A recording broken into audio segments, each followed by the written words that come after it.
శ్రీ మహాగణాధిపతయే నమః, శ్రీమాత్రే నమః. మాచిరాజు భక్తి ప్రేక్షకులందరికీ నమస్కారం. నవగ్రహాలలో సూర్యుడు జూన్ నెల 15వ తేదీ సోమవారం మధ్యాహ్నం 12:58 వృషభ రాశిలో నుంచి మిథున రాశిలోకి ప్రవేశిస్తున్నాడు. అంటే సూర్యుడి మిథున సంక్రమణం జరుగుతోంది. అలా మిథున రాశిలోకి ప్రవేశించిన సూర్యుడు మళ్ళీ జూలై 16వ తేదీ గురువారం రాత్రి 11:44 కర్కాటక రాశిలోకి ప్రవేశిస్తాడు. అంటే సూర్యుడు జూన్ 15 మధ్యాహ్నం 12:58 నుంచి జూలై 16 రాత్రి 11:44 వరకు మిథున రాశిలోనే ఉంటాడు. అలా మిథున రాశిలో ఉన్నటువంటి సూర్యుడు ద్వాదశ రాశుల వారికి ఎటువంటి ఫలితాలను కలిగింపజేస్తాడో, సూర్య భగవానుడి మిథున సంక్రమణము ద్వాదశ రాశుల వారికి ఏ ఏ విషయాలలో ఎలాంటి ప్రభావాన్ని కలిగింపజేస్తుందో, అనుకూలించే రాశుల వాళ్ళు అనుకూల ఫలితాలు రెట్టింపు చేసుకోవటానికి, వ్యతిరేకించే రాశుల వారు వ్యతిరేక ఫలితాలు తగ్గింపజేసుకోవటానికి సూర్యుడికి సంబంధించిన ఎటువంటి శక్తివంతమైన పరిహారాలు చేసుకోవాలో ఈ వీడియోలో మనం తెలుసుకుందాం. తదుపరి తులారాశి. తులారాశి వాళ్ళకి సూర్యుడి మిథున సంక్రమణం వల్ల ఏర్పడే ఫలితాలు పరిశీలిస్తే జూన్ 15వ తేదీ మధ్యాహ్నం 12:58 సూర్యుడు మిథున రాశిలోకి ప్రవేశించగానే, సూర్యుడి మిథున సంక్రమణం ప్రారంభం కాగానే, ఈ సూర్యుడి మిథున సంక్రమణం అనేది తులారాశి వాళ్ళకి 9వ స్థానంలో, భాగ్యస్థానంలో ప్రారంభమవుతుంది. ఎందుకంటే తులారాశి నుంచి చూసుకున్నప్పుడు తుల, వృశ్చికం, ధనుస్సు, మకరం, కుంభం, మీనం, మేషం, వృషభం, మిథునం. సూర్యుడి సంచారంలో మార్పు జరిగిన మిథున రాశి 9వ రాశి అవుతుంది. అంటే తులారాశి నుంచి లెక్కబెట్టినప్పుడు వచ్చే 9వ రాశిలోకి సూర్యుడు వస్తున్నాడు. ఈ 9వ రాశిని భాగ్యస్థానం అంటారు. అంటే తులారాశి వాళ్ళకి సూర్యుడు భాగ్యస్థానంలోకి ప్రవేశిస్తున్నాడు. జ్యోతిష శాస్త్ర గోచార గ్రంథాల ప్రకారం భాగ్యస్థానంలో సూర్యుడు కొన్ని వ్యతిరేక ఫలితాలను ఇస్తాడు. ఏ ఏ విషయాల్లో వ్యతిరేక ఫలితాలు ఇస్తాడు? ఆ వ్యతిరేక ఫలితాల నుంచి బయటపడటానికి, సూర్యుడిని బలోపేతం చేసుకోవటానికి తులారాశి వాళ్ళు సూర్యుడికి సంబంధించి ఎలాంటి శక్తివంతమైన పరిహారాలు చేసుకోవాలి, ఈ విషయాలు పరిశీలిస్తే 9వ స్థానంలోకి వచ్చిన సూర్యుడు ప్రధానంగా మిత్రులైన వాళ్ళతో అకారణంగా వైరం ఏర్పడేలాగా చేస్తాడు. అంటే తులారాశి వాళ్ళకి బాగా క్లోజ్ ఫ్రెండ్స్ ఎవరైతే ఉన్నారో వాళ్ళతో ప్రాపర్ రీజన్ లేకుండా గొడవలు అయ్యేలాగా చేస్తాడు. కాబట్టి తులారాశి వాళ్ళు తీసుకోవాల్సిన జాగ్రత్త ఏంటంటే, మీ బెస్ట్ ఫ్రెండ్స్ ఎవరైతే ఉన్నారో వాళ్ళతో చిన్న విషయాలకి గొడవ పడకండి, వాళ్ళని దూరం చేసుకోకండి. గొడవ పడేటటువంటి పరిస్థితి ఏర్పడినట్లయితే అటువంటప్పుడు చిరునవ్వుతో మౌనంగా స్నేహాన్ని కాపాడుకునే ప్రయత్నం చేయండి. అప్పుడు 9వ స్థానంలో సూర్యుడిచ్చే వ్యతిరేక ఫలితాల నుంచి బయటపడవచ్చు. అలాగే 9వ స్థానంలో సూర్యుడు తనకు సహాయం చేసిన వాళ్ళనే దూరం చేసుకునేలాగా ప్రభావితం చేస్తూ ఉంటాడు. కాబట్టి తులారాశి వాళ్ళకి ఎటువంటి ఆలోచనలు ప్రారంభమవుతాయి అంటే, ఎవరైతే తులారాశి వాళ్ళకి బాగా సహాయం చేస్తున్నారో, ఎవరైతే తులారాశి వాళ్ళకి బాగా సపోర్ట్ చేస్తున్నారో వాళ్ళనే పక్కన పెట్టాలనే ఆలోచనలు మొదలవుతూ ఉంటాయి. వాళ్ళని దూరం పెట్టాలని ప్రయత్నిస్తూ ఉంటారు. అటువంటి ఆలోచనను 9వ స్థానంలోకి ప్రవేశించిన సూర్యుడు కలిగింపజేస్తాడు. కాబట్టి ఆ ఆలోచన నుంచి తులారాశి వాళ్ళు బయటపడాలి. మిమ్మల్ని చాలా కాలంగా ఎవరైతే సపోర్ట్ చేస్తున్నారో, మీకు చాలా కాలంగా ఎవరైతే సహాయం చేస్తున్నారో, మీకు అండగా నిలబడుతున్నారో వాళ్ళని ఎటువంటి పరిస్థితులు వచ్చినా సరే దూరం పెట్టకండి, వాళ్ళని దూరం చేసుకోకండి. వాళ్ళు ఇచ్చే సలహాలు తప్పకుండా పాటించండి. ఈ జాగ్రత్త కనుక తీసుకుంటే 9వ స్థానంలో సూర్యుడిచ్చే వ్యతిరేక ఫలితం నుంచి సులభంగా తులారాశి వాళ్ళు బయటపడచ్చు. అలాగే ఏ పని ప్రారంభించినా సరే ఆ పనిని తొందరగా పూర్తి చేయలేక కొద్దిగా అపజయాన్ని తులారాశి వాళ్ళు ఎదుర్కొంటూ ఉంటారు. అటువంటప్పుడు మనోధైర్యంతో, ఆత్మవిశ్వాసంతో ఆ పనిని పూర్తి చేయటానికి ముందడుగు వేయండి. అంతిమంగా సూర్యుడి అనుగ్రహం కలుగుతుంది, ఆ పనిని పూర్తి చేస్తారు. అంటే అపజయం వచ్చినా సరే అపజయానికి భయపడకుండా మళ్ళీ ఆ పనిని చేసే ప్రయత్నం చేయండి. మనోధైర్యంతో, ఆత్మవిశ్వాసంతో సూర్యుని మనస్సులో స్మరించుకుంటూ ముందడుగు వేయండి, మళ్ళీ కార్యసిద్ధి లభిస్తుంది.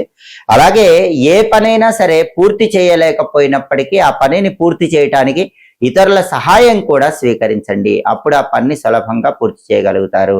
ఈ జాగ్రత్తలు తీసుకుంటే 9వ స్థానంలో సూర్యుడు ఇచ్చే వ్యతిరేక ఫలితాల నుంచి చాలా సులభంగా తులారాశి వాళ్ళు బయటపడవచ్చు. అలాగే తులారాశి వాళ్ళకి ఆధిపత్యం పరంగా తీసుకున్నట్లయితే తులారాశి వాళ్ళకి సూర్యుడు 11వ స్థానాధిపతి అవుతాడు.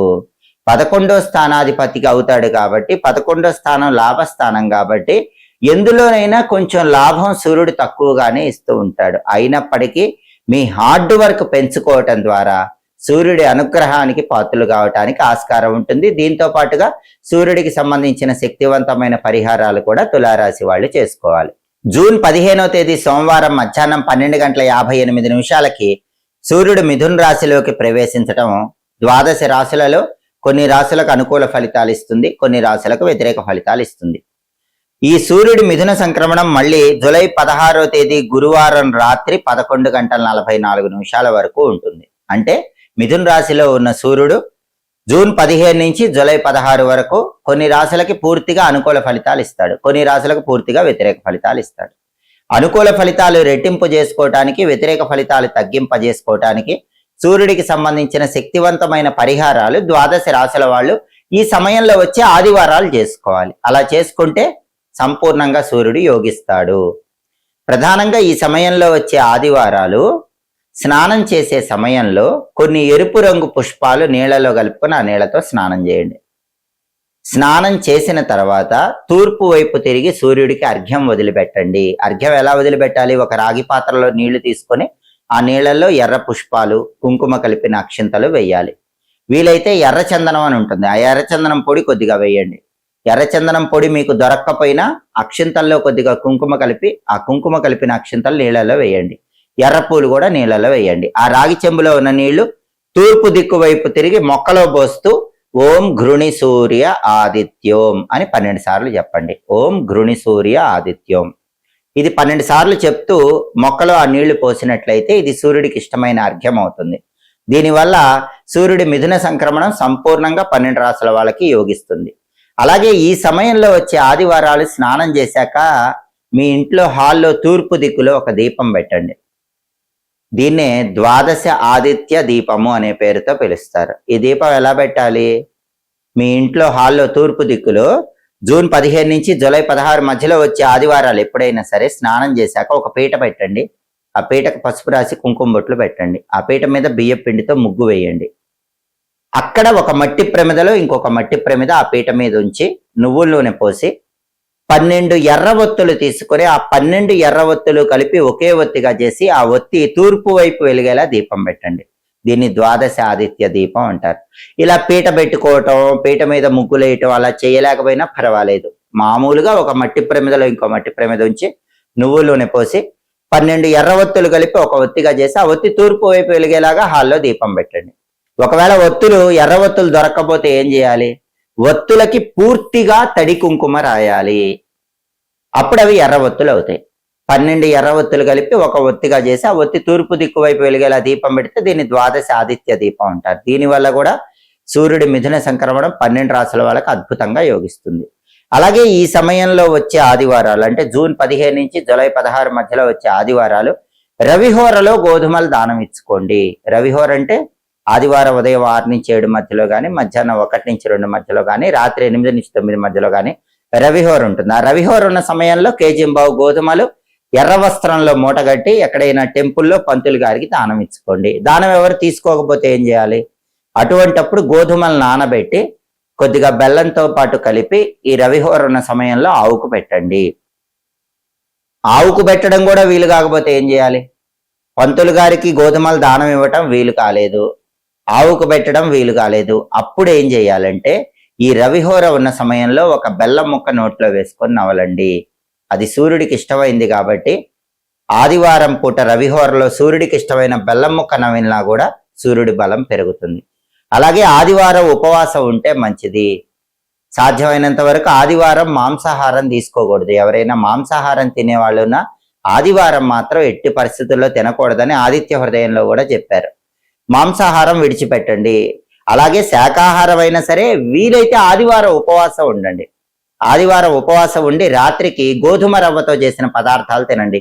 గోధుమ రవ్వ ఉప్మా లాంటివి తినండి. అది సూర్యుడికి ఇష్టమైన ఉపవాసం అవుతుంది. దానివల్ల కూడా సూర్యుడి మిథున సంక్రమణం సంపూర్ణంగా అనుకూల ఫలితాలు ఇస్తుంది. అలాగే ఈ సమయంలో వచ్చే ఆదివారాలు సూర్యాష్టకం గాని ఆదిత్య హృదయం గాని చదవటం లేదా వినటం చేయండి. అన్ని స్తోత్రాలు చదవటం వినటానికి సమయం లేకపోతే ఓం సవిత్రే నమః 12 సార్లు అనుకోండి. జూన్ 15 నుంచి జూలై 16 మధ్యలో వచ్చే ఆదివారాలు మీకు వీలైనప్పుడు ఓం సవిత్రే నమః అని 12 సార్లు అనుకున్నా కూడా సూర్యుడి మిథున సంక్రమణం సంపూర్ణంగా యోగిస్తుంది. సూర్యుడికి అధిష్టాన దైవం విష్ణుమూర్తి కాబట్టి ఓం నమో నారాయణాయ అష్టాక్షరి మంత్రాన్ని ఆదివారాలు వీలైనన్ని సార్లు చదివినా కూడా సూర్యుడు సంపూర్ణంగా యోగిస్తాడు. విష్ణు సహస్రనామం చాంటింగ్ విన్నా కూడా సూర్యుడు బ్రహ్మాండంగా యోగిస్తాడు. కాబట్టి జూన్ 15 సోమవారం నుంచి జూలై 16 గురువారం వరకు సూర్యుడు మిథున రాశిలో ఉంటాడు. సూర్యుడు మిథున సంక్రమణం జరిగింది. ఇది 12 రాశుల వాళ్ళకి పూర్తిగా యోగించాలంటే ఈ పరిహారాల్లో మీకు వీలైన పరిహారాలు చేసుకోండి. సూర్యుడిచ్చే వ్యతిరేక ఫలితాలు తొలగింపజేసుకోండి, అనుకూల ఫలితాలను రెట్టింపు చేసుకోండి. ఎప్పటికప్పుడు ఖగోళంలో గ్రహాల సంచారంలో వచ్చే మార్పు గురించి తెలుసుకోవాలనుకుంటున్నారా? ఆ గ్రహాల సంచారంలో వచ్చే మార్పు మీ రాశికి అనుకూల ఫలితాలను ఇస్తుందో వ్యతిరేక ఫలితాలు ఇస్తుందో తెలుసుకోవాలనుకుంటున్నారా? అయితే మాచిరాజు భక్తి ఛానల్ తప్పకుండా చూడండి. మా వీడియోస్ మీకు నచ్చినట్లయితే మా ఛానల్ లైక్ చేయండి, కామెంట్ చేయండి. మా ఛానల్ వీడియోస్ 10 మంది మిత్రులకు షేర్ చేయండి. మా ఛానల్ సబ్స్క్రైబ్ చేసుకోండి. పక్కనున్న బెల్ సింబల్ నొక్కటం మాత్రం మర్చిపోకండి. సర్వే జనాః సుఖినో భవంతు. స్వస్తి.